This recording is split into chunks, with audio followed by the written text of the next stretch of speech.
हम लोग भक्ति रसामृत सिंधु के 44वें श्लोक से आगे पढ़ेंगे। आज 3 श्लोक लेने का प्रयास करेंगे, 44, 45 और 46। तो देखिए, शुद्ध भक्ति की बार की परिभाषा हुई थी। शुद्ध भक्ति के 6 गुणों का वर्णन हुआ था। क्लेशग्नि, शुभधा, सुदुर्लभा, मोक्ष लघुताकृत, एक मिनट, सांद्रानंद विशेषात्मा, श्री कृष्ण आकर्षणी सच, मतलब श्री कृष्ण आकर्षणी। तो उसी के बारे में जो 6 गुण उनके बारे में बता रहे हैं। मेरे पीछे बोल पाएंगे? देखिए माइक पे, इजी है श्लोक। अग्रतो ले लीजिए, ऑन कीजिए। अग्रतो वक्ष्यमाणायास त्रिधा भक्तिर अनुक्रमात्, अग्रतो वक्ष्यमाणायास त्रिधा भक्तिर अनुक्रमात्, द्विषः षड्भिर्पदैरेतन् महात्म्यं परिकीर्तितम्, द्विषः षड्भिर्पदैरेतन् महात्म्यं परिकीर्तितम्। ठीक, कोई दिक्कत नहीं। आगे ग्रंथ में क्रमवार वर्णित होने वाली त्रिविध भक्ति, मतलब अभी तो भक्ति का सामान्यतः समान रूप से वर्णन कर दिया गया। अब बताएंगे 3 प्रकार की भक्ति होती है। साधन, भाव व प्रेम का महात्म्य 2-2 करके कुल 6 पदों के द्वारा कीर्तित हुआ। समझे बात? अभी तो उन्हें भक्ति के गुणों के बारे में बताया। भाई साधना भक्ति है कि नहीं है, तो भक्ति के गुण आएगा ना, क्लेशग्नि और शुभधा। अच्छा, भाव भक्ति है कि नहीं है, तो उसका आएगा ना गुण सुदुर्लभा और मोक्ष लघुताकृत। और प्रेम भक्ति भी भक्ति है, उसका गुण भी आ जाएगा सांद्रानंद विशेषात्मा और श्री कृष्ण आकर्षणी। तो अब जब भक्ति के गुणों के बारे में बताएंगे तो भक्ति के गुणों के बारे में बता चुके हैं, लेकिन कह रहे हैं कि आगे यानी इसके अगले चैप्टर्स में से अगला चैप्टर आएगा साधना भक्ति। चैप्टर मीन्स लहरी। उसके बाद जो लहर आएगी वो आएगी भाव भक्ति की, और उसके बाद जो चौथी लहर आएगी प्रेम भक्ति की। तो उसमें समझना ये होगा कि ये जो 3 प्रकार की भक्ति आगे वर्णित की जाएंगी उनका संबंध 2-2 पदों से है।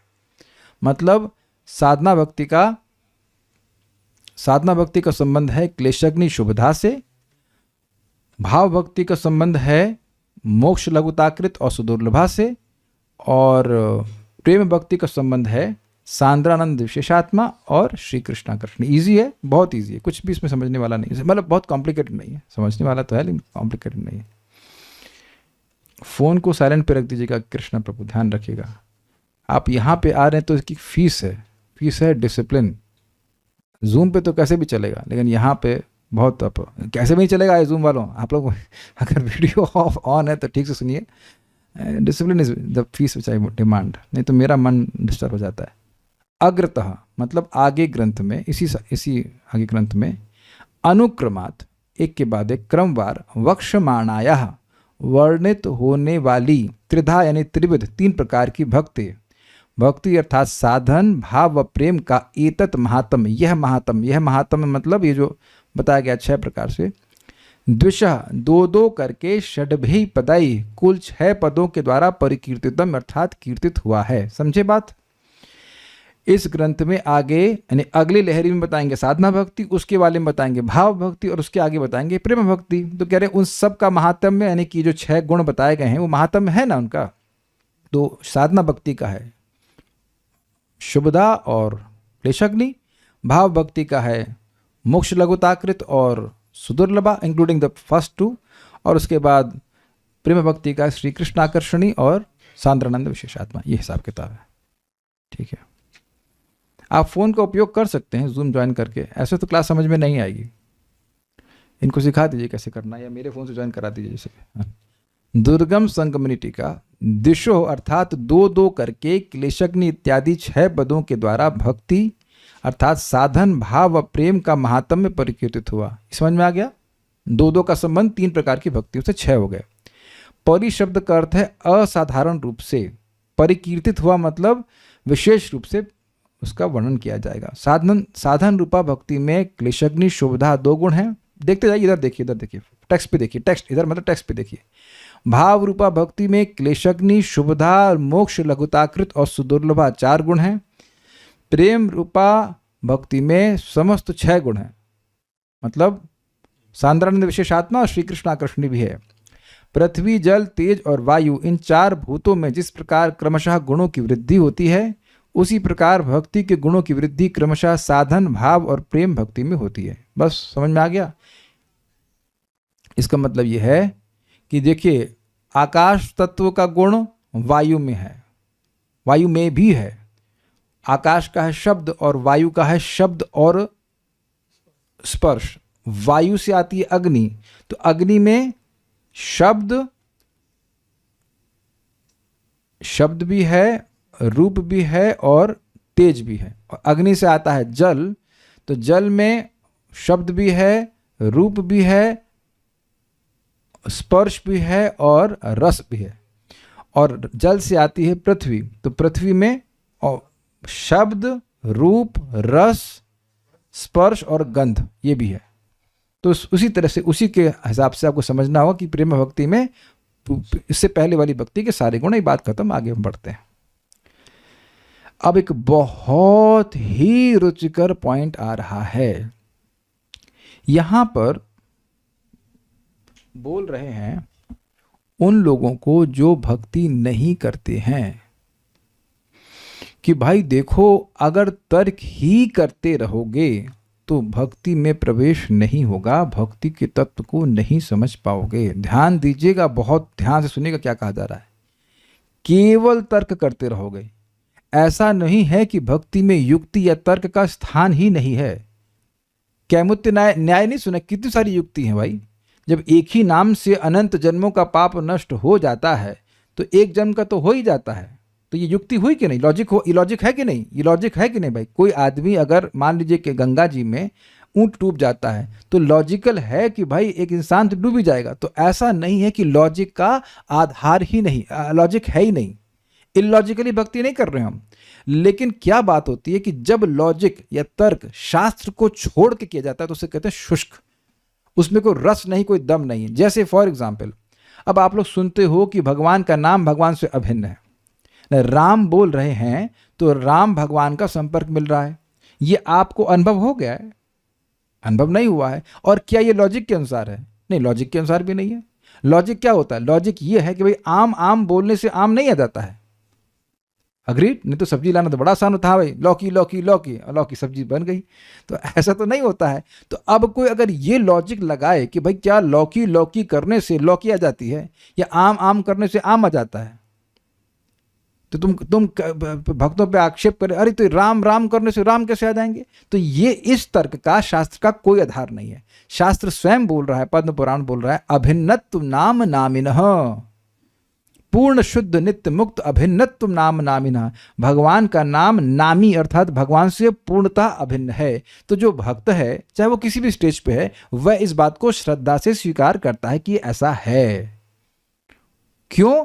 क्योंकि वो जानता है कि उसकी, अब देखो, अब लॉजिक लगाता है कि मेरी इंद्रियां अपूर्ण हैं, मैं अपने को ही नहीं जानता तो भगवान के बारे में क्या जानूंगा? तो शास्त्र जो बोल रहा है वो मेरे तर्क के परे बात बता रहा है। जब मैं अपने मतलब चेतना को गुणों के पार लेके जा पाऊंगा, या जब मैं चला जाऊंगा भगवान की कृपा से, तब इस बात को समझ पाऊंगा। जैसे इस समय आपको और मुझको ये अनुभव नहीं होता है, लेकिन हम सुने हैं कि भाव भक्ति के स्तर पर व्यक्ति को ये रियलाइजेशन हो जाता है, होता है कि कैसे नाम और नामी में भेद नहीं है, एक्सपीरियंस के स्तर पर। तो अब आप श्रद्धा से स्वीकार कर रहे हो ना, लॉजिक तो नहीं लगा रहे हो वहां पे। I hope you getting the point. कोई कहे कि अरे भाई फोटो कैसे भगवान की जो है वो भोग अर्पण कर सकती है? कभी देखे हो तुम कृष्ण प्रभु, कभी देखे हैं भगवान को खाते हुए आप? तो आपको इस तरह का लॉजिक लगाएगा तो गलत है ना। देखिए अब इसमें क्या लॉजिक भक्त लगाते हैं। प्रभुपाद कहते हैं कि मान लीजिए कोई इस प्रकार से आक्षेप कर रहा है, अरे तुम भगवान को कभी खाते हुए देखे हो, तुम भोग लगा रहे हो? तो प्रभुपाद कहते हैं कि देखो मैं मूर्ख हूं,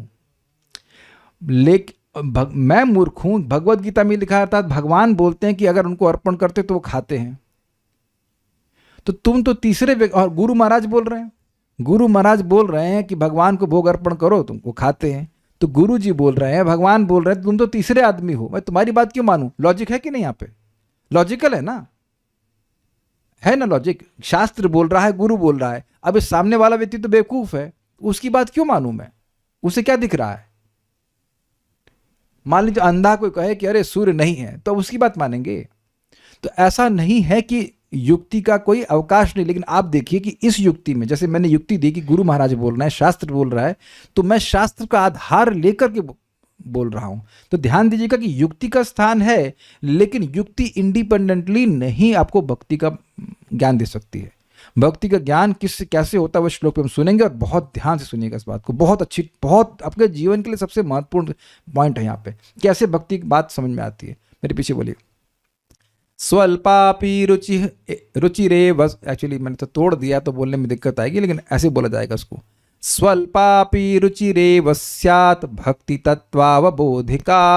स्वल्पापि रुचिरेव स्यात् भक्ति तत्त्वावबोधिका। युक्तिस्तु केवला नैव यदस्या अप्रतिष्ठिता। युक्तिस्तु केवला नैव यदस्य अप्रतिष्ठिता। स्वल्पापि रुचिरेव स्यात् भक्ति तत्वावबोधिका।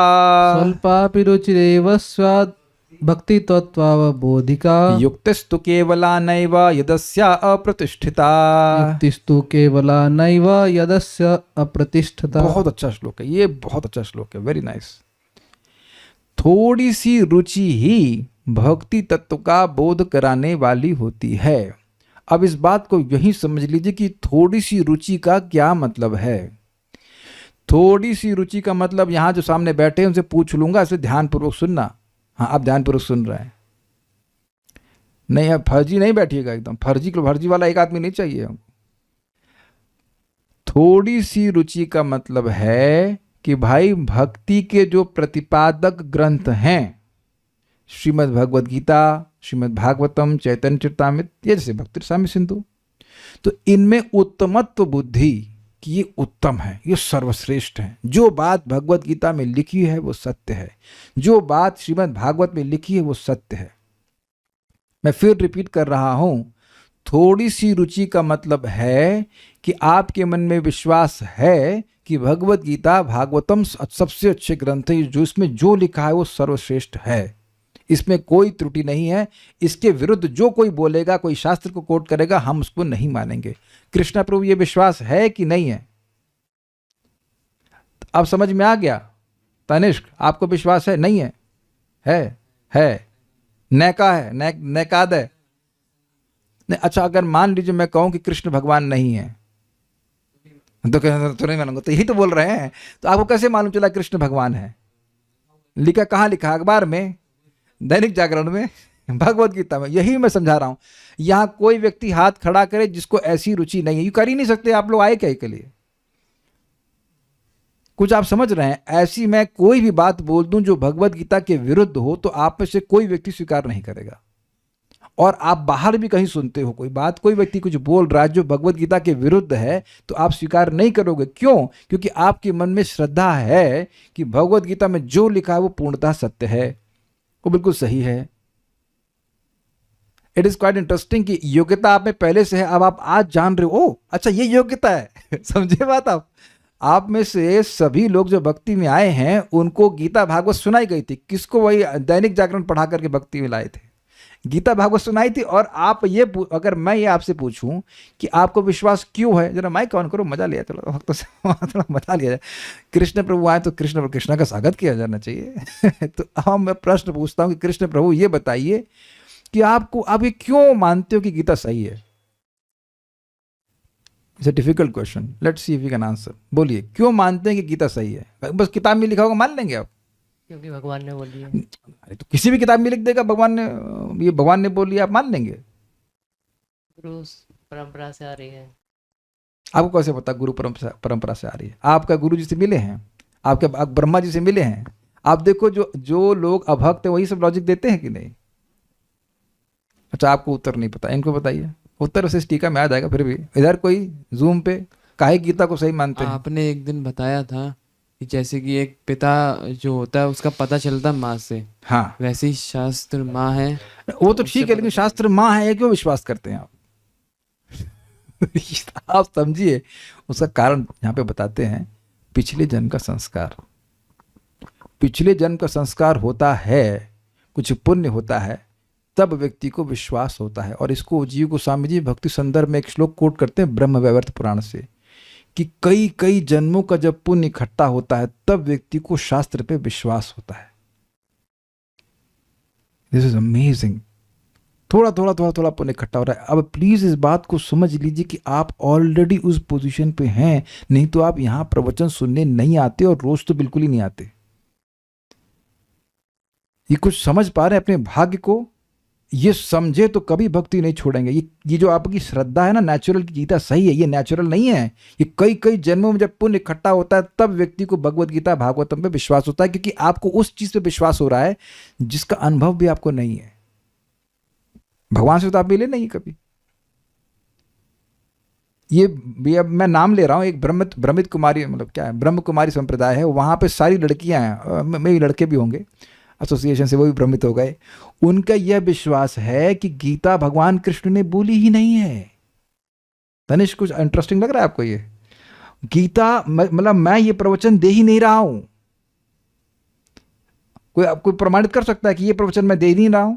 नहीं, मेरे अंदर कोई बाबा बैठा हुआ वो बोल रहा है। कौन स्वीकार करेगा? तो भगवान बार बार लिखा है श्री भगवान उवाचा, लेकिन उन लोग कन्विंस हैं और प्रीचिंग कर रहे हैं कि शिव बाबा उवाचा, जबकि ऐसा कहीं लिखा नहीं है। शिव बाबा कह रहे हैं, भगवान के अंदर शिव बाबा बैठे हुए हैं, वो बोल रहे हैं। नहीं, भगवान नहीं बोलते हैं, कृष्ण बोलते हैं ना। भगवान नहीं, हम स्वीकार करते हैं कृष्ण भगवान को। तो आप समझ रहे हैं कि गीता पर विश्वास नहीं है, क्योंकि अगर विश्वास होता तो गीता में तो स्पष्ट लिखा है कि कृष्ण भगवान है, मत्तः परतरम नान्यत्, मुझसे परे कुछ नहीं है, और तुम उन भगवान से परे शिव बाबा को बिठा दियो। कौन है शिव बाबा? क्या शास्त्र प्रमाण है? तो अब देख रहे हैं कि किस प्रकार से लोग गलत प्रचार कर रहे हैं। उनको भगवान की बात पे श्रद्धा नहीं है, ये वहां सही बोल रहे हैं। मैं समझा पा रहा हूं? पढ़ भी रहे हैं गीता, लेकिन विश्वास नहीं है भगवान की बात पे। पता नहीं कौन, कोई 1900 में पैदा हुए थे वो। एग्जैक्टली उनको भक्तों के संग संस्कार, भक्तों की संगति के संस्कार मिला ही नहीं। भाई ये सच्ची बात बोल रहा हूँ, सुल्तानपुर की घटना है। मैं गीता वितरण कर रहा था, एक भ्रमित कुमारी आई, बुढ़िया सी थी, मोटा चश्मा लगा हुआ थी। इतना गुस्सा हो गई मुझसे।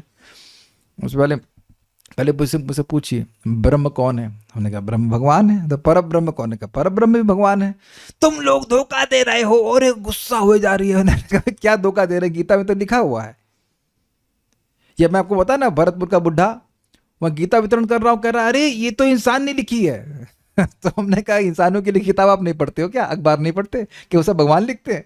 अगर आप ये भी मान लीजिए कि इंसान ने लिखी है, तो आप इंसानों की लिखी किताब पढ़ते हो ना, कि देवताओं की लिखी किताब पढ़ते हैं? चिढ़ गया मैं, आगे बढ़ गया। तो आप देख रहे कि हृदय में पाप बसा हुआ है, तो इसलिए कोई गीता वितरण कर रहा है तो उस पर वो आक्षेप करते हैं कि गीता में कोई उत्तमत्व बुद्धि नहीं है। जब गीता पे विश्वास ही नहीं है तो फिर क्या भक्ति करेंगे? समझ आ गया? ओके। मटेरियल बुक्स में इतनी जल्दी विश्वास कर लेते हैं, पर वही भगवत गीता पे ट्रस्ट नहीं आता है उन्हें। यस, तो वो उनके पाप का ही कारण है। ठीक है, सबको समझ में आ गया?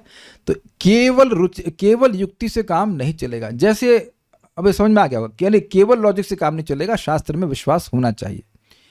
केवला युक्ति से बोध नहीं होता। केवला युक्ति मतलब जिसमें शास्त्र का कोई आधार ना हो, क्योंकि वह केवला युक्ति अप्रतिष्ठिता है। इसकी व्याख्या समझ लीजिए। अप्रतिष्ठित मीन्स जिसकी कोई प्रतिष्ठा नहीं हो, जहां वो स्टेबल ना हो सके। जैसे मैं अभी अपनी सीट पे स्टेबली बैठा हुआ हूं, तो अब अगर मुझे हिला करके गिरा दिया जाए तो मेरी अप्रतिष्ठा हो जाएगी।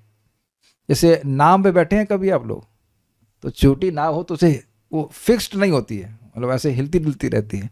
तो क्या है, आगे अगले श्लोक में क्लियर होगा। लॉजिक की एक प्रॉब्लम है। मैं लॉजिशियन हूं अगर, अच्छा, तो मैंने कुछ बात स्थापित की, और अगर आप उससे अच्छे लॉजिशियन हैं तो आप उस बात को खंडित कर देंगे। एग्जैक्टली, बिल्कुल कल्याण तो सही कह रहे हैं। पीएचडी में यही होता है। मैं कुछ थीसिस लिखूंगा, अगला बंदा आएगा मेरी इसमें गलती निकाल लेगा और अपनी बात स्थापित कर देगा। फिर अगला बंदा आएगा तो उस मेरी वाली बात में गलती निकाल देगा, फिर अपना बात स्थापित कर देगा। और महाप्रभु स्वयं कर चुके हैं इस बात को। वो एक अलग चीज़ है, वहाँ भगवान ने स्थापित कर दी थी बात भगवान के। लेकिन निमाई पंडित के रूप में वह खूब झगड़ा करते थे, कहते चलो तुम आओ अपना लॉजिक लेके आओ तो मैं तुमको हराऊंगा। तो महाप्रभु वो कुछ बात बोलता तो उसको खंडित कर देते, फिर उसके बाद उसको फिर स्थापित कर देते, और फिर उसके बाद फिर उसको खंडित कर देते। और अन्य भक्तों ने भी कहा कि तुम इतने बुद्धिमान हो, ये सब कहाँ समय व्यर्थ कर रहे हो।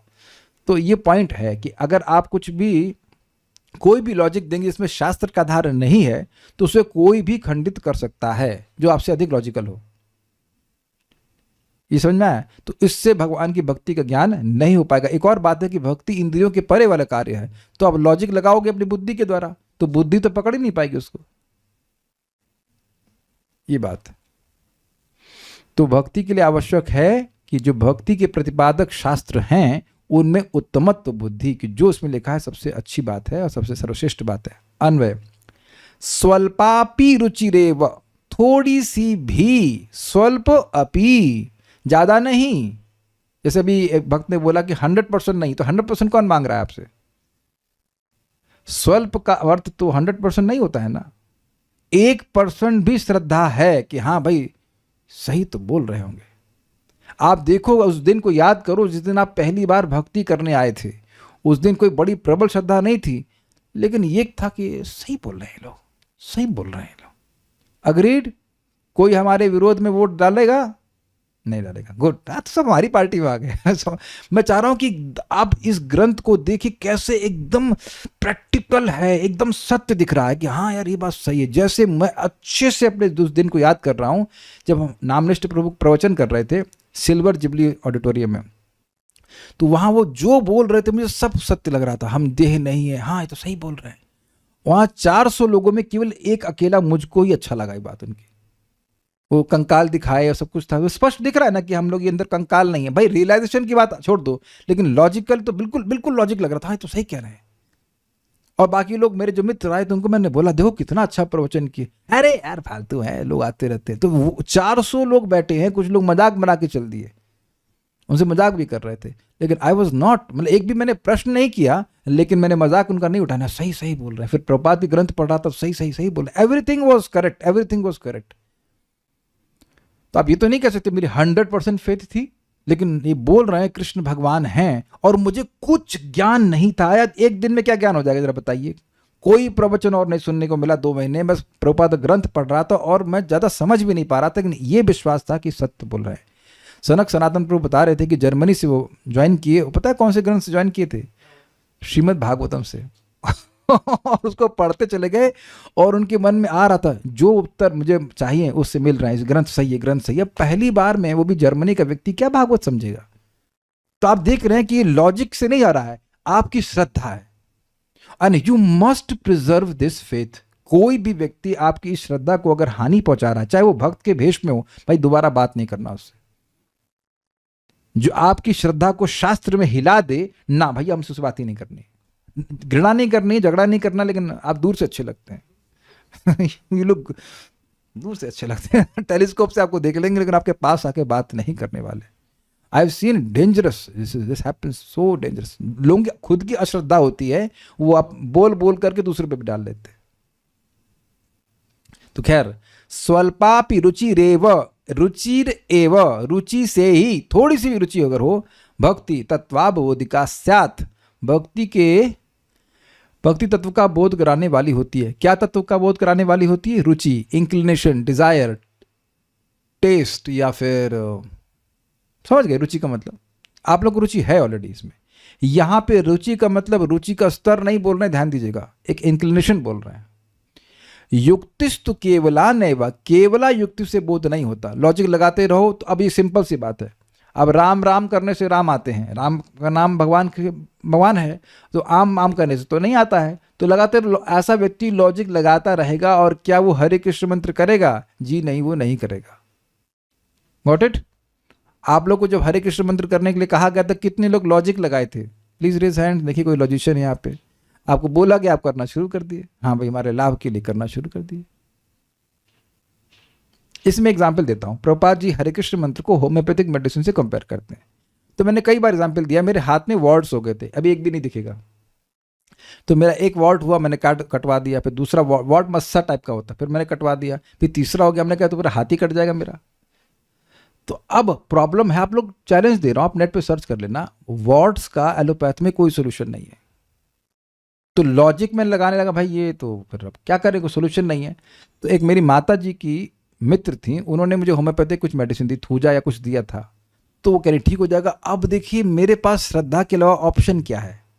मैं अगर लॉजिक लगाने लग जाऊं कि भाई दुनिया की सारी मेडिकल साइंस इसको ठीक नहीं कर सकती है, तो ये इनकी 200 रुपए की दवा कैसे ठीक कर सकती है ना लॉजिक? तो अगर ये लॉजिक लगाता तो मैं दवा लेता नहीं लेता, लेकिन मैंने कहा भाई इस लॉजिक का करूंगा क्या, एक और जगह जगह हो जाएंगे, तो मैंने लगा खाया and it was amazed, I was amazed कि 10 दिन या 15 दिन में पूरा खत्म हो गया। मेडिसिन नहीं खत्म हुई, वर्ड्स ऐसे खत्म हुए कि दोबारा हुए नहीं। अब एक और बात एग्जाम्पल दूंगा। एक भक्त हरिद्वार में एक वैद्य जी हैं, तो वो हर प्रकार का इलाज करते हैं। तो हमारे पास एक व्यक्ति आए, डॉक्टर है, हम नाम नहीं रखेंगे, वो स्पेशलिस्ट डॉक्टर है एलोपैथ में। तो वो लॉजिक लगाने लगे, भाई देखो हम लोग एक अंग के स्पेशलाइजेशन करते हैं और उसमें भी क्लेम नहीं करते कि ठीक कर पाएंगे। आंख के स्पेशलिस्ट होते हैं, कान के, तो ऐसा कैसे हो सकता है कि एक डॉक्टर सारे रोगों का इलाज करे? लॉजिक लगा रहा है ना, लेकिन वो शास्त्र की बात नहीं समझ पा रहे हैं कि हमारा शरीर बना ही वात पित्त और कफ से है, उसको जो बैलेंस करना सीख जाएगा, जिस भी माध्यम से करेगा वो ठीक कर देगा किसी भी रोग को।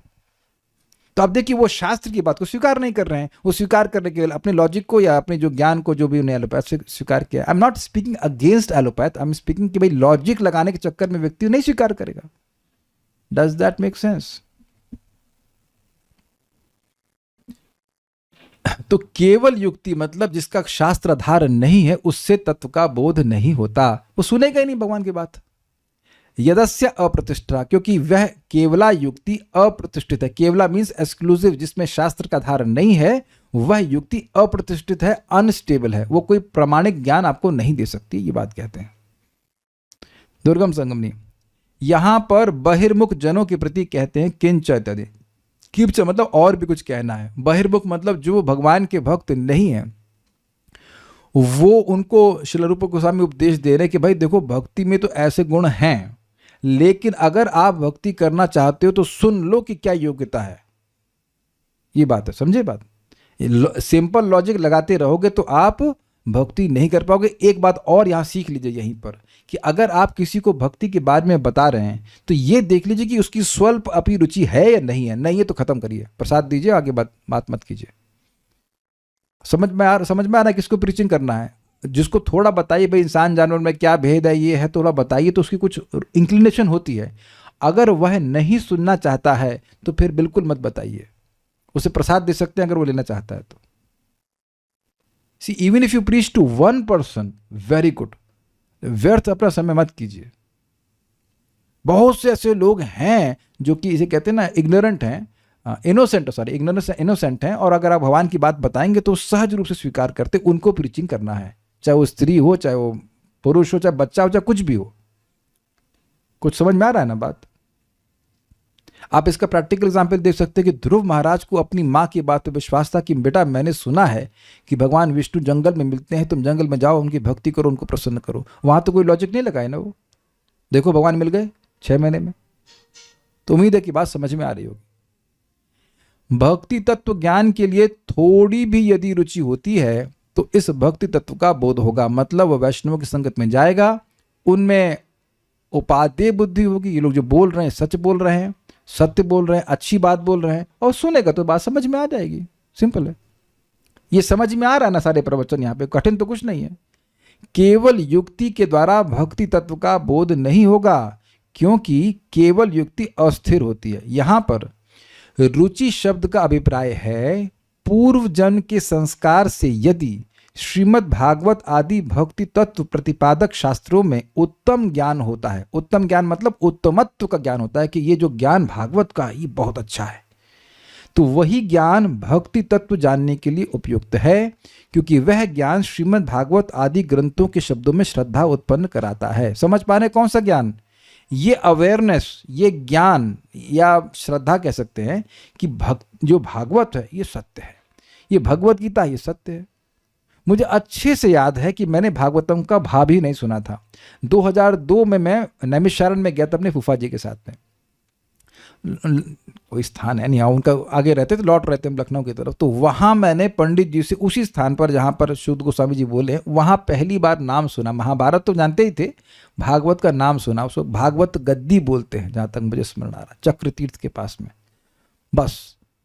और उसके बाद फिर एक साल के बाद भक्तों की संगत प्राप्त हुई, but I did not object to it. Obviously उन्हें भागवत के बारे में मुझे कुछ बताया नहीं सा, इतना बताता कि भागवत है। तो कभी भी, या जैसे मैंने पहली बार भागवत सुनी थी नामनिष्ठ प्रभु के द्वारा, नैमिषे नैमिषाक्षत्र इत्यादि प्रथम स्कंद का, तो देर बाद मुझे कुछ समझ में नहीं आया था। इतना याद है कि श्लोक बोला गया था, बाकी कुछ समझ में नहीं आया वो क्या बोले, लेकिन कोई ऑब्जेक्शन नहीं था। कुछ समझ पा रहे हैं? न समझ में आना योग्यता, सॉरी, न समझ में आना अयोग्यता नहीं है। समझ में आ रहा है? अगर मैं यहाँ कुछ प्रवचन कर रहा हूं और कुछ बात न समझ में ऊपर से चली गई, तो इसका मतलब यह नहीं है कि आप अयोग्य हो गए। सलोनी माता जी, समझ में आ रहा है ये बात? इतनी बात समझ में आ रही है आपको? कुछ नहीं समझ में आ रहा है, कोई पॉइंट नहीं समझ में आ रहा है, तो वो कोई प्रॉब्लम नहीं है, लेकिन आपकी रुचि तो है ना सुनने में। धीरे धीरे करके आप देखना, जादुई तरीके से 3 चीज करनी है। प्रसाद खाइए, ये तो आसान है, जप करिए बार बार, और भगवान की बात सुनते रहिए। तो आप एक पॉइंट पे आएंगे जब आप देंगे अरे तो बड़ा इजी बोल रहे हैं, बड़ा इजी है, वेरी इजी। ये सब मैं अपने संग अनुभव कर चुका हूं। देखिए एक बात समझेगा, साधु लोग फालतू बात नहीं करते हैं, साधु लोग अपना अनुभव शेयर करते हैं, because they are like patients. मुझे याद है कि 11वां अध्याय भगवत गीता का हम प्रभु जी पढ़ा रहे थे, हमें कुछ समझ में नहीं आ रहा था, केवल अच्छा लग रहा था बस। अच्छा लग रहा है, अच्छा लग रहा है, कुछ नहीं समझ में आ रहा था, इधर धड़ धड़ धड़ धड़ बढ़ाए जा रहे हैं, कुछ भी नहीं। इतना समझ में आया था कि 3 विष्णु होते हैं। That was very astonishing, 3 Vishnu होते हैं, समझे बात? लेकिन इतना विश्वास था कि जो बोल रहे हैं सही है, सही व्यक्ति है, अच्छे व्यक्ति, इत्यादि इत्यादि। Got it? सबको समझ में आ गया? जिसको समझ में आ गया है, बाद में टेलीग्राम से मेरे को मैसेज करना कि रुचि का मतलब क्या होता है। कोई बात नहीं, हम सहन करने के लिए तैयार हैं, गलत उत्तर भी होगा तो भी। फिर हम रिपीट करते रहे हैं, रुचि का मतलब भक्ति प्रतिपादक शास्त्रों में उत्तमत्व ज्ञान।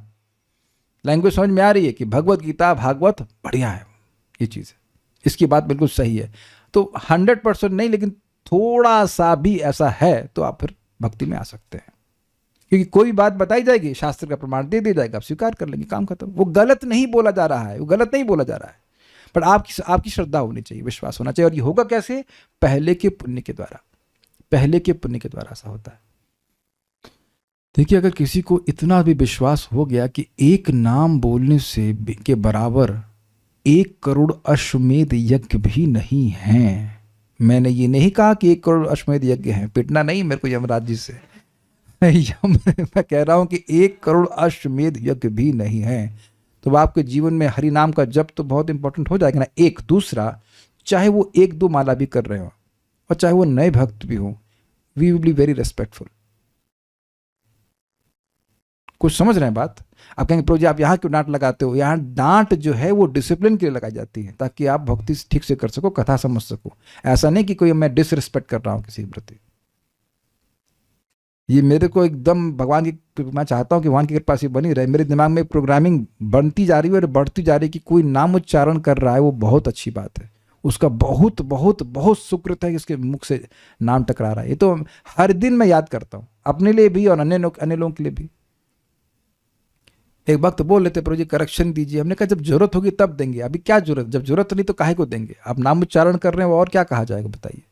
जो भी करेक्शन दिए जा रहे हैं वो इसीलिए ताकि आप नाम जप अच्छे से कर सके, बस। It is the highest correction. Hare Krishna मंत्र आपको हर गलत चीज को करेक्ट कर देगा, तो प्यूरिफाई कर देगा।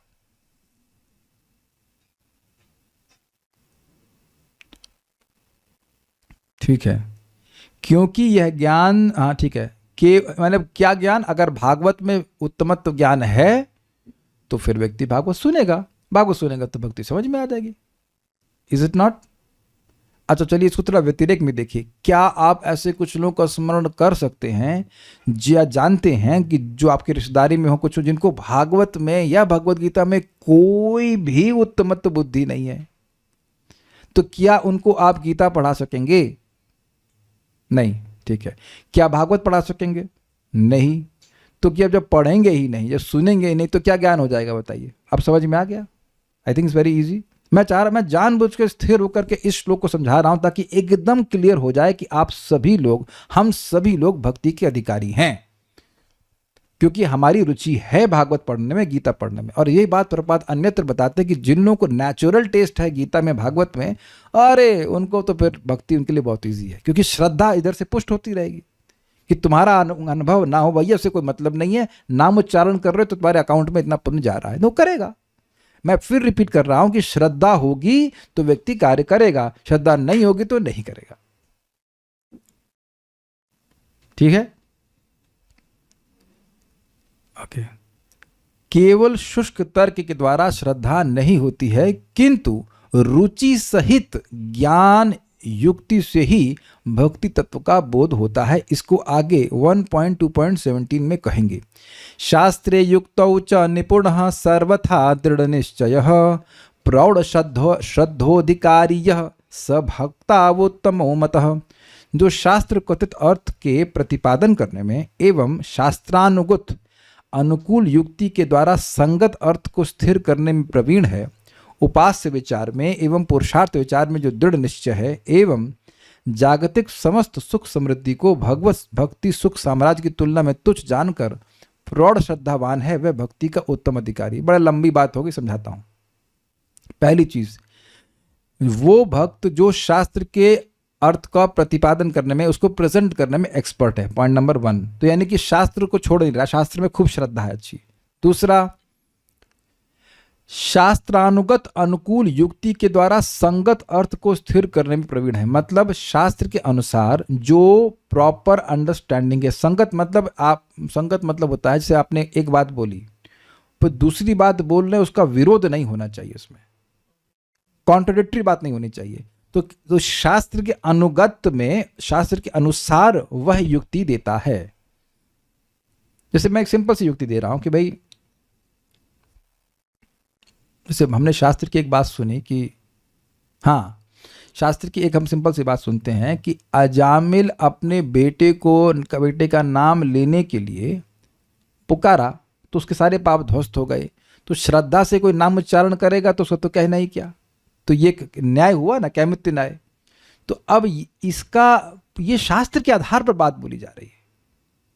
Make sense? अच्छा, अब इसी बात को समझाने के लिए श्रीधर स्वामी कहते हैं, एक भक्त भी बात कर रहे थे कि कल्याण प्रभु किसी भक्त से बात करके आए, तो वो कहते हैं कि अरे एक नाम से अनंत जन्म के पाप कैसे नष्ट हो जाएंगे। तो अब श्रीधर स्वामी इस बात को समझाते हैं एक उदाहरण से कि देखो, किसी रूम में, किसी कमरे में अनंत समय से अंधकार है, तो आप जैसे ही दीपक जलाते हो तो वह अंधकार नष्ट हो जाता है कि नहीं? तो वहां तो कोई कठिनाई नहीं ना आपको स्वीकार करने में कि अंधकार इतने समय से है तो अब क्यों नहीं हटेगा। तो जब इस बात को समझ गए तो उसी प्रकार समझ लो कि एक ही नाम से अनंत जन्मों के पाप नष्ट हो जाते हैं। ये नहीं कह रहे कि प्रेम मिल जाता है, लेकिन पाप नष्ट हो जाते हैं। तो अब देखिए, इस बात को श्रीधर स्वामी बाद ने समझाया तो शास्त्र की बात आपको समझ में आ गई कि नहीं? ये कुछ में कोई विसंगति तो नहीं लग रही, कोई गड़बड़ तो नहीं लग रहा है? I hope you're cutting the point. ठीक है। उपास्य विचार में मतलब किसकी उपासना करनी चाहिए, और पुरुषार्थ विचार में मतलब जिनकी उपासना करनी चाहिए उनकी उपासना करके मुझे क्या मांगना चाहिए, मेरे जीवन का लक्ष्य क्या होना चाहिए। इस सब को वह युक्ति के द्वारा स्थिर, युक्ति मतलब शास्त्र के आधार पर वह दृढ़ कर लेते हैं। स्वर्ग क्यों जाऊंगा, स्वर्ग तो नष्ट हो जाता है। मोक्ष क्यों जाऊंगा, वहां तो सेवा करने का मौका नहीं है। तो आप देख रहे हैं कि लॉजिकली भी आप काम प्रोसेस कर रहे हो। ऐसा नहीं कि आप जितने भी प्रवचन सुने वहां पे लॉजिक को तिलांजलि दे दी गई है, लेकिन लॉजिक का आधार शास्त्र है। तो उस प्रकार से आपने निश्चय किया हुआ है कि हम भक्ति करके भक्ति प्राप्त करना चाहते हैं। I think it's very clear. और साथ ही साथ जो पूरे जगत के सुख को तुच्छ मानता है भगवान की भक्ति के आगे, ऐसा व्यक्ति भक्ति का उत्तम अधिकारी है। इसका मतलब यह है कि यह नहीं है कि जो व्यक्ति भक्ति में आ रहा है उसके पास कोई लॉजिक नहीं है, उसके पास कोई ज्ञान नहीं, ऐसा नहीं है। लेकिन उसका आधार शास्त्र होता है, ये बात कह रहे। केवल लॉजिक के आधार पर आप भक्ति नहीं कर सकते, ये बात बोली। ठीक है, ओके। अब कह रहे हैं कि ऐसा क्यों कहते हैं, ऐसा क्यों कहते हो कि केवल युक्ति के आधार पर भक्ति नहीं कर सकते हैं? तो कहते हैं तथा प्राचीन नरपि युक्तम, इस विषय में प्राचीन विद्वानों का भी कहना है। अब एक बड़ी मजेदार बात, यहां पे ये जो श्लोक लिखा गया है वह ब्रह्म सूत्र के श्लोक पर शंकराचार्य जी के अनुयायी की टीका है। ये जो श्लोक है ये शास्त्र से नहीं लिया गया है, ये शास्त्र के ऊपर टीका है, ब्रह्म सूत्र के ऊपर टीका है शंकराचार्य जी के अनुयायी की। तब आप लोग के मन में प्रश्न आएगा, भाई शंकराचार्य तो मायावादी हैं और उनका भाष्य भी मायावादी है, तो ऐसे मायावाद के भाष्य से उद्धरण क्यों दिया जा रहा है? देखिए, समझिए, जितने अंश में वो सही बोल रहे हैं उसको रूप गोस्वामी जी ले रहे हैं, और ऐसा ही आपको सीखना होगा यहीं श्रील रूप गोस्वामी के उदाहरण से। जितने अंश में बात सही हो, वो किसी की बात हो, आप स्वीकार कर लीजिए। कुछ समझ रहे हैं बात? ऐसा नहीं है कि कोई व्यक्ति हमेशा गलत ही बोलेगा। मान लीजिए कोई मायावादी है, मैं मायावादी भाषा सुनने के लिए नहीं बोल रहा हूं, मैं खाली बोल रहा हूं कि मान लीजिए कोई मायावादी है और कहे कि आप आत्मा हो, तो क्या आप स्वीकार नहीं करेंगे? करेंगे। लेकिन आप कहे कि आप परमात्मा हो, तो वह स्वीकार नहीं करेंगे। इससे कहते हैं, महाराज समझा रहे थे, इसे मधुकर, मतलब जैसे मधुकर होता है वो केवल सारग्राही है, वो जो काटा है उसको रिजेक्ट कर देता है, और जो जो अच्छा वाला भाग है फूल उसको स्वीकार कर लेता है। Is it not? आप अभी कुछ दिन पहले तुलसी जी तोड़ने गए थे नीचे, तो वहाँ कुछ कांटे के भी पेड़ थे, तो कांटे को अवॉइड किया, तुलसी जी का पत्ता ले लिया भगवान की सेवा के लिए। I hope you getting the point, क्योंकि अभी जो टीका आएगी तो आप लोग आश्चर्यचकित हो जाएंगे, ये क्या, ये श्लोक तो वहाँ से कोट क्यों कर रहे हैं, मायावादी को कोट क्यों कर रहे हैं? तो उम्मीद है कि बात समझ में आ जाएगी। अभी हम पढ़ते हैं फिर समझ आएगा। यत्नेनापादितोऽपि अर्थ कुशलैर अनुमातृभी, यत्नेनापादितो अर्थ कुशलैर अनुमातृभिः, यत्नेनापादितोऽप्यर्थ कुशलैर अनुमातृभी, यत्नेनापादितोऽप्यर्थ कुशलैर अनुमातृभिः, अभियुक्ततरैर अन्यैर अन्यथैवोपपाद्यते। अभियुक्त तत् छोड़ दीजिए, कोई बात नहीं कोई बात नहीं। अनुमान के विषय में निपुण व्यक्तिगण के द्वारा यत्न पूर्वक स्थापित विषय को निपुण तार्किक व्यक्तिगण निज निज युक्ति के द्वारा अन्य रूप में स्थिर अर्थात खंडन कर देते हैं। देखिए, समझिए इसका मतलब क्या है। जैसे अभी बाहर से कोई आवाज आए, तो हम लोग तो रूम में बैठे हुए हैं, तो हम लोग अनुमान ही कर सकते हैं ना किस चीज़ की आवाज़ आई। जैसे एक प्रैक्टिकल देखिए, हमारे घर के इसके घर के पीछे भी एक थोड़ी गली है, और वहाँ पे भी आता है गाड़ी वाले आया वटेवर, और हमारे घर के इसके इधर सामने भी एक गली है, तो हमारे घर के सामने वहाँ भी आता है गाड़ी वाला आया। तो कभी कभी कन्फ्यूजन हो जाता है कि गाड़ी वाला किधर आया इधर आया कि उधर आया। तो आप देखेंगे यहाँ हो जाता है अनुमान। मैं करता हूँ, अरे हमारे घर पे आया, तो वेदवादिनी कहती नहीं नहीं नहीं इधर पीछे आया। तो आप देखिए, मैं कुछ लॉजिक बोला, नहीं देखो आवाज़ आ रही इधर से, तो मैं स्थिर किया कि इधर से आया। इतने में वेदवादिनी ने, और निपुण तार्किक है, तो उन्हें दूसरी बात स्थिर कर दी, नहीं देखिए इधर से आवाज़ आ रही, इधर से आया। तो आप समझ पा रहे हैं, जब अनुमान कर रहे हैं तो आप इंद्रियों के द्वारा पकड़ रहे हैं बात। अनुमान आप तभी करते हो जब ठीक ठीक ज्ञान नहीं हो। अगर जैसे मैं पूछूं भगवान कौन है,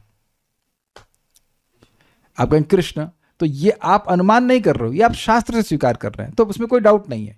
लेकिन अगर हमें गीता से नहीं मालूम होता तो अनुमान करते ना। और ये चल रहा है पूरी दुनिया में, यही चल रहा है कि जगत आया कैसे, तो उस पर कितने कितने अनुमान चल रहे हैं। एक क्या था वो, बिग बैंग थ्योरी, और उसके बाद एक solid state theory, steady state theory, आता है क्या क्या होता है। कोई बोला फूल रहा है, कोई कह रहा है बंद हो रहा है तो आप देखेंगे कि सभी लोग अनुमान कर रहे हैं। तो पहला बंदा आता है, क्या नाम था उसका, उसने बिग बैंग दिया था,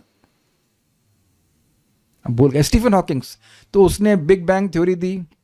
अब उसने अपने कुछ लॉजिक लगाए, अब उसको खंडन करके दूसरा व्यक्ति अपनी थ्योरी दे रहा है। Theory means you don't know. और आपने अगर थोड़ी भी फिजिक्स पढ़ी हो तो उसमें कितनी कितनी थ्योरी है। डाल्टन थ्योरी याद है आप लोग को, और उसमें एटॉमिक थ्योरी बताई थी, उसको बाद काट दिया, उसको कहते नहीं डार्विन नहीं, डाल्टन के बाद आया था ओपनहाइमर, या कौन था कोई तो था, भूल रहा हूँ, हाँ रदरफोर्ड, हाँ अच्छा गुड। तो रदरफोर्ड आया, उसने कुछ और तोड़ दिया, उसके बाद कुछ और आया, फिर और तोड़ दिया।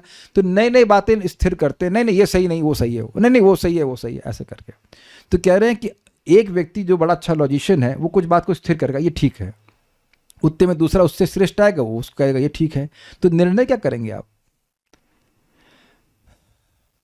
इसीलिए प्रथम स्कंद भागवत में जो प्रश्न मूल है कि भाई जीव सुखी कैसे होगा, तो कह रहे हैं शास्त्र के आधार पर बताइए कि जीव सुखी हो जाए, लॉजिक से नहीं बताइए। और वो बिल्कुल स्थापित कर देते हैं कि सभी धर्मों को भगवान के अहेतु की भक्ति प्राप्त करके जीव सुखी होगा, और उसी के अनुसार धर्म करना चाहिए। तो आप देख रहे हैं मन एकदम स्थिर हो गया इस बात को सुनकर। ये नहीं कि हम आज कुछ बात सुन रहे हैं, कल कुछ और बात सुन रहे हैं, परसों कुछ और बात सुन रहे हैं, तो मन कैसे स्थिर होगा? तो भक्ति वास्तविक वस्तु है, और उसको अनुमान से आप नहीं जान सकते। कुशलय अनुमात्र भी, अनुमान के विषय में निपुण व्यक्ति गण के द्वारा अनुमान समझते हैं। जैसे अभी देखिए, अभी छत में एक आवाज हुई, अभी मेरी छत पे मार रहे हैं कि बगल वाले की मार रहे हैं? हाँ अभी देखिए, हाँ क्या नाम है अपने करुणामित्र प्रभु कह रहे हैं कि बगल वाली छत पे हिट कर रहे हैं, लग रहा है ना इधर से आवाज आ रही है, और मैं जानता हूं कि वेल्डर ऊपर काम कर रहा है, ऊपर से खटखट कर रहा है। लेकिन अगर मैं ना जान रहा था तो कृष्ण प्रभु आप क्या कहते हैं? आप कहते नहीं ऊपर से आवाज आ रही है, तो कहेगा इस छत से आ रही है, कोई उस छत से आ रहा है। तो अनुमान करने में कुछ लोग बड़े तेज होते हैं। अब आपको एग्जाम्पल देते हैं, बहुत मजेदार परम पूज्य राधा कुंज महाराज जी अनुमान करने वालों के बारे में बताते हैं। एक बार ऐसा हुआ कि गांव में रात्रि में एक हाथी चला गया। हाथी चला गया। अब हाथी जहां जहां गया तो वहां की मिट्टी धंस गई। तो अब सुबह जब सब गांव वाले उठे तो बड़ा उनको आश्चर्य हुआ कि भाई ये क्या है, ये इतने सारे गड्ढे कैसे बन गए? वो तो डामर की रोड नहीं होती ना, मट्टी की रोड होती है। तो एक लाल भुजक्कड़ जी आए अनुमान करने में तेज। तो लाल भुजक्कड़ जी जो बूझ गया, कहता है लाल भुजक्कड़ बूझ गया और न बूझा कोई। क्या बूझिए आप? कहते देखिए वो जो हमारे गांव में रहने वाला हिरन है, उसने चक्की के पाट अपने पाँव में बांध लिए। समझते पुराने जमाने में चक्की होती थी, उसको बांध के वो कूदा है, इसकी वजह से ये गड्ढे बन गए हैं। और सब लोग स्वीकार भी कर ले। इसे कहते हैं अनुमान प्रमाण। तुक्काबाजी समझते हैं? तुक्काबाजी, यू अंडरस्टैंड? तुक्का लगाना समझते हैं? तो कह रहे तुक्केबाज बड़े तेज होते हैं, वो अपने लॉजिक लगा के ये ऐसा है वैसा कर लेंगे। लेकिन यत्ने न अपादिता प्यर्था, यत्न पूर्वक स्थापित विषय को, जिस अर्थ को यत्न पूर्वक स्थापित कर देते हैं, अन्य ही अभियुक्त तराई, जो अन्य लोग उनसे भी अच्छी युक्ति से युक्त हैं, निपुण तार्किक व्यक्तिगण निज निज युक्ति के द्वारा अन्यथा एव उपपादते, अन्य रूप में स्थिर कर देते। नहीं ऐसा नहीं है, ये चीज सही है, अर्थात खंडन कर देते हैं। जैसे अभी मैंने किया, आपने कहा इधर से आवाज आ रही है, ना वहां नहीं, इधर से आवाज आ रही है। और हो सकता हो कि आप सही हो, या कहीं दूर से धुआं आप उड़ता हुआ देखिए, तब अनुमान करेंगे ना, देखो धुआं है तो अग्नि है, ठीक है कि नहीं? अब अग्नि किस चीज की है? कहीं कहीं आग लग गई है, ये कोई आग लगा रहा है? अरे नहीं, यहां कौन आग लगाने वाला है, आग लग गई होगी, अपने से लग गई होगी, या कोई हो सकता कुछ खाना बना रहा हो, इत्यादि इत्यादि। तो इस प्रकार से लोग अलग अलग तर्क दे करके नई नई बातों को स्थिर करते, तो फिर भक्ति का बोध ऐसा नहीं हो सकता है। जो भी बातें कमेंट्स में, उसको मैं एंड में ले लूंगा। दुर्गम संगमनी अप्रतिष्ठित कैसे होते हैं?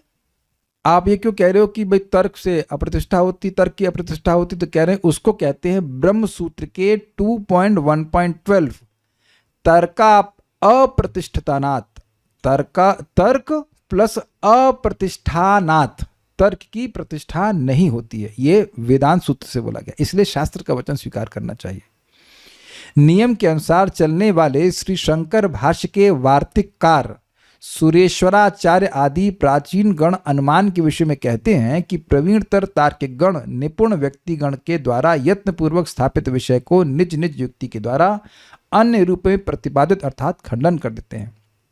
अभियुक्त, ये समझ गए? ये जो श्लोक लिखा गया है वह इनके द्वारा बोला गया, सुरेश्वराचार्य के द्वारा बोला गया है। तो ये बात गलत नहीं है। ये कोई ना तो भक्ति का व्यक्ति काटेगा, ना कोई व्यक्ति मायावाद का काटेगा। ये बात कॉमन आ जाती है, ठीक है?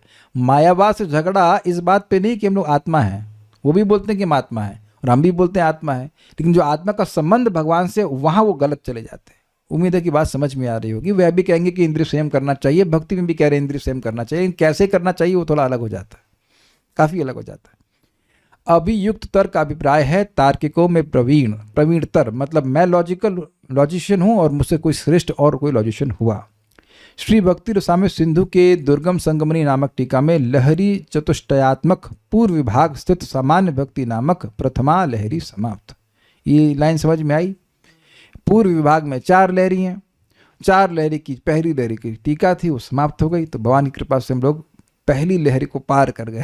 We have swimmed to the first लहर। अब अगली वाली तो काफ़ी इजी है, साधना भक्ति की बातें हैं, उसमें बड़ा महिमा बताया जाएगा, बहुत अच्छी अच्छी बातें आपको सीखने को मिलेंगी। हम कुछ भक्तों के प्रश्न को देख लेता हूँ।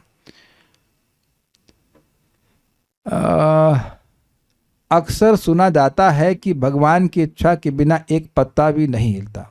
क्या ये बात शास्त्र से है या लोकोक्ति है? अच्छा बात है। भागवतम नारद जी के प्रसंग में स्पष्ट है, ईश्वर क्या था, ईशस्य ही वशे लोको योषा दारूमयी यथा। ईश भगवान के कंट्रोल में पूरा विश्व है, जैसे वो जो क्या कहते हैं उसको, पपेट होती हैं वो, उसका जो पीछे चलाने वाला होता है, क्या कहेंगे उसको, अब जो भी है समझ गए, जो इंसान है वो धागे पुल करता है, स्ट्रिंग पुलर कह लीजिए, वो कर रहे हैं। अच्छा, अकेले ईश कृष्ण और सब वृत्त ये जाइछे नचाए से ताइछे करे नृत्य। अकेले ईश्वर कृष्ण है और वो जिसको जैसे नचा रहे हैं वो वैसे कार्य कर रहा है। हाँ, तो ये तो कोई कठिनाई बात नहीं है। लोग इस उक्ति को पेश कर इस जगत में होने वाले पाप कर्मों, अन्न एवं हिंसा को दोष भगवान के ऊपर डाल देते हैं।